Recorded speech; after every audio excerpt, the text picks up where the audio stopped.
Hello అండి, welcome to my channel.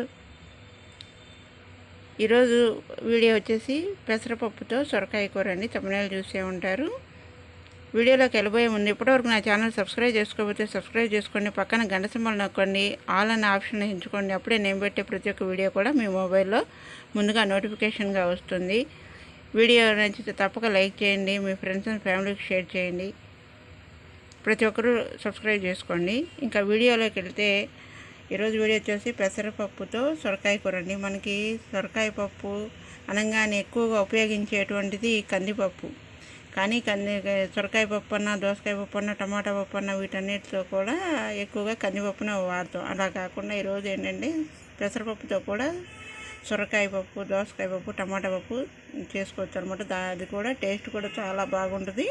అది తక్కువ ఇంగ్రీడియంట్స్తో, అంటే ఉప్పు, కారం, పసుపు, ఆవాలు, జీలకర్ర ఇంతవరకు ఉండే చాలు. పెసరపప్పు, సొరకాయ ఇంతవరకు ఉండే చాలండి. టేస్టీ పప్పుని, సొరకాయ పప్పుని మనం చేసుకోవచ్చు.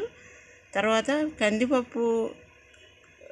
కందిపప్పుతో చేసిన సొరకాయ పప్పు కంటే కూడా చాలా తక్కువ టైంలోనే ఉడికిపోతుంది. చాలా తక్కువ టైంలోనే అయిపోతుంది అంట. కందిపప్పు కంటే పెసరపప్పు తొందరగా ఉడుకుతుంది అన్నమాట. దీనికి కావాల్సిన పదార్థాలు ఏంటో చూద్దాం. పెసరపప్పు, తర్వాత ఆవాలు, జీలకర్ర, చెక్కు తీసి తరిగి ఉంచుకున్న సొరకాయ ముక్కలు, తర్వాత ఉప్పు, కారం, పసుపు. ఇంతే అండి. చాలా తక్కువ ఇంగ్రీడియంట్స్ అనమాట. వాటితోనే సొరకాయ పప్పుని చాలా టేస్టీగా చేసుకోవచ్చు. అయితే పొడవు సొరకాయలు సగం సొరకాయని తీసుకున్నందుకు పావు సేరంత, అంటే పావు కేజీ అంటారుగా, అంత పెసరపప్పు సరిపోతుంది అనమాట.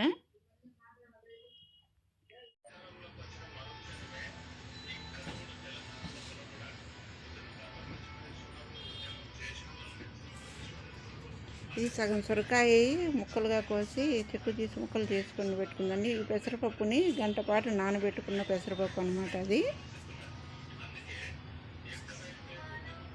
ఇది రైస్ కుక్కర్లో చేస్తున్నాం కాబట్టి రైస్ కుక్కర్లో కొంచెం నూనె పోసుకొని వేడెక్కిన తర్వాత ఆవాలు, జీలకర్ర వేసి వేయించుకోవాలి.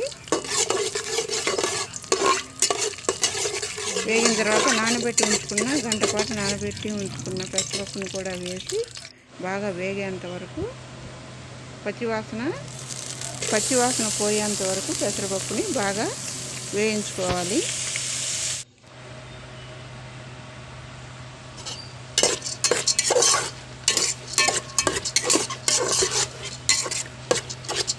బాగా వేయించుకున్న తర్వాత పచ్చివాసన అంతా పోతుందండి.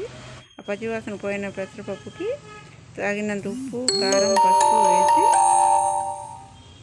మరి కొంతసేపు వేయించుకోవాలి. ఉప్పు, కారం, పసుపు కలిపిన తర్వాత వేయించుకున్న ఈ పెసరపప్పులోకి మనం ముందుగా కడిగి శుభ్రం చేసి పెట్టుకున్న సగం ముక్క, అంటే మీ ఇంట్లో ఎంతమంది ఉంటే దాని ప్రకారం తీసుకోండి, అట్లా చేసి ఉంచుకున్నటువంటి సొరకాయ ముక్కలను ఈ పెసరపప్పులో వేసుకొని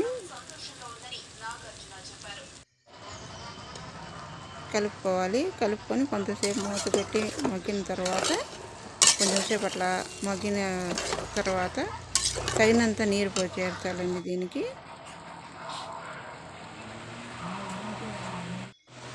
అంటే సుమారుగా నేను ఒక గ్లాస్ అంత పోసుకున్నాను. ఒక గ్లాస్ అంత నీరు పోసి కలిపేసి తర్వాత మూత పెట్టి ఉడికించుకోవడమే. కొంచెం సేపు అయిన తర్వాత మధ్యలో ఒకసారి తీసి కలిపేసుకోవాలి.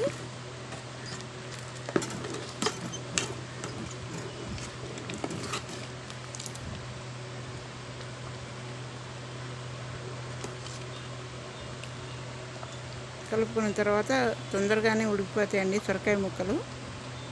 పప్పు కూడా బాగా ఉడికిపోతుంది. మీకు కావాలంటే ఎక్కువగా పప్పు లేకుండా ఉండాలంటే కొంచెం మెదుపుకోండి. సొరకాయ ముక్కలు అవి కూడా బాగా మెదిపినట్టు చేసుకుంటే కొంచెం పప్పు కూడా చిక్కగా ఉంటుంది. లేకపోయినా సరే బాగా పలుచగా ఏమి ఉండదు, చిక్కగానే ఉంటుందన్నమాట.